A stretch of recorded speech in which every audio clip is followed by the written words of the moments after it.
Hello guys, आपका स्वागत है हमारे यूट्यूब चैनल स्टेट जीएस पे। आज मैं आपको इस चैनल पे जीएस के 10 क्वेश्चंस डिस्कस करने वाला हूं जो कि पेपर के लिए इम्पोर्टेंट है। आपको मैं एक बात बताना चाहूँगा वीडियो स्टार्ट करने से पहले कि प्लीज़ आप वीडियो को पूरा देखें ताकि वीडियो में जो भी बताया जाए तो वो आपको याद रहे और समझ आ सके। तो चलिए हम अपना वीडियो स्टार्ट करते हैं। जैसे कि हमारा पहला क्वेश्चन है, आप देख सकते हैं स्क्रीन पे कि सुप्रीम कोर्ट के न्यायाधीशों की नियुक्ति के लिए कॉलेजियम का नेतृत्व डैश इंडिया द्वारा किया जाता है।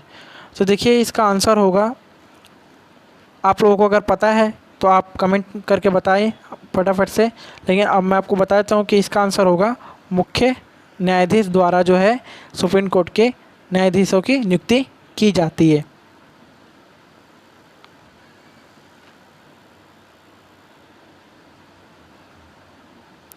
अब हमारा दूसरा क्वेश्चन है, केरल के थेकड़ी में स्थित डैश केरल की थेकड़ी में स्थित है जो प्राकृतिक सुंदरता और समृद्ध जैव विविधता के साथ प्रकृति की सौगात का आदर्श उदाहरण है। केरल की थेकड़ी एक जगह का नाम है जो कि केरल में है। वहाँ पे प्राकृतिक सुंदरता और समृद्ध जैव विविधता के साथ प्रकृति की सौगात का आदर्श उदाहरण है। तो वो हमें बताना है कि वो क्या है। तो देखिए अब अगर आपको इसका आंसर पता है तो आप कमेंट कर सकते हैं मेरे आंसर बताने से पहले। तो चलिए मैं आपको आंसर बता देता हूँ। इसका आंसर है पेरियार वन्यजीव अभयारण्य जो कि थेकड़ी में है और ये प्राकृतिक सुंदरता के लिए आदर्श उदाहरण है। हमारा तीसरा प्रश्न है, राज्य की नीति, आर्थिक नीति और सैन्य रणनीति पर आधारित डैश एक प्राचीन ग्रंथ है जिसे संस्कृत में लिखा गया था।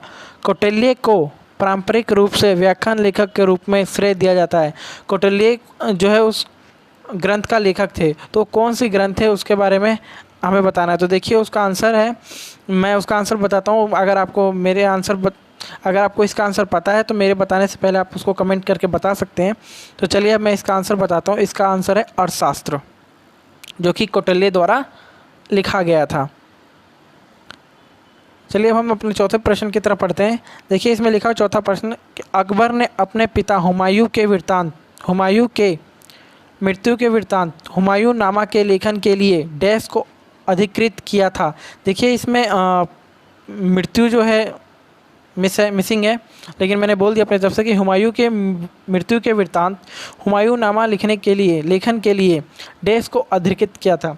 देखिए अगर आपको इसका आंसर पता है तो आप मुझे कमेंट कर सकते हैं। तो आप मेरे आंसर बताने से पहले तो चलिए मैं अब इसका आंसर बताता हूँ। तो देखिए इसके ऑप्शंस है जगत गोसाई बेगम, मरियम उस जमानी, जोधा बेगम और गुलबदन बेगम। तो देखिए जोधा बेगम के बारे में सब कोई सबसे ज़्यादा सोचता है, लेकिन इसका उत्तर है गुलबदन बेगम। इसका सही उत्तर है गुलबदन बेगम। गुलबदन बेगम ने ही हुमायूं नामा लिखा था। चलिए अब हम अपना पाँचवें प्रश्न की तरफ बढ़ते हैं। तो हमारा पाँचवा प्रश्न है, डैश में स्थित विजयनगर फतेहपुर सिकरी मुगलों के गौरवशाली शासनकाल के दौरान निर्मित किया गया था।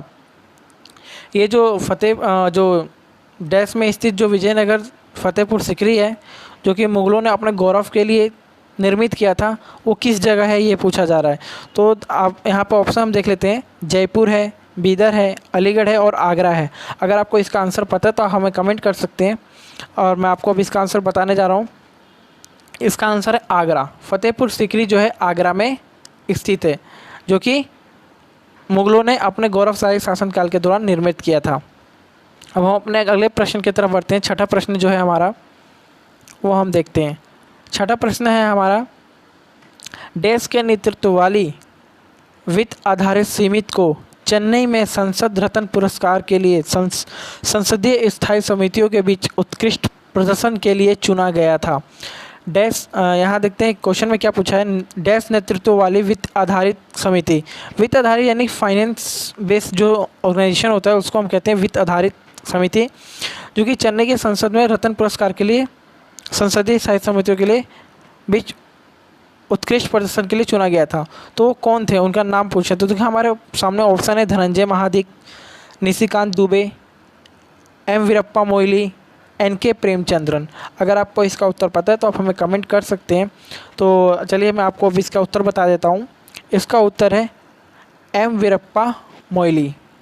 इसका क्या उत्तर है? M वीरप्पा मोइली। चलिए हम अपना अगले प्रश्न 7वें प्रश्न की तरफ बढ़ते हैं।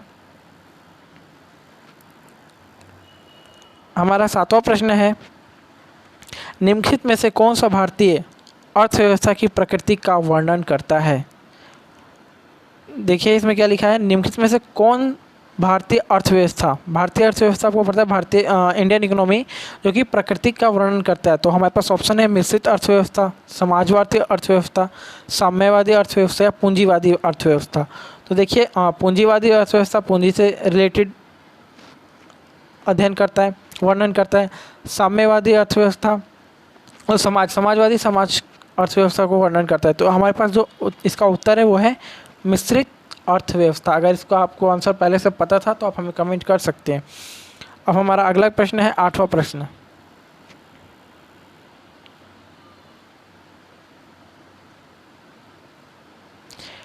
एक यूनानी इतिहासकार मेगास्थनीज ने ईसा पूर्व 4वीं शताब्दी में डैश के शासनकाल के दौरान भारत का दौरा किया था।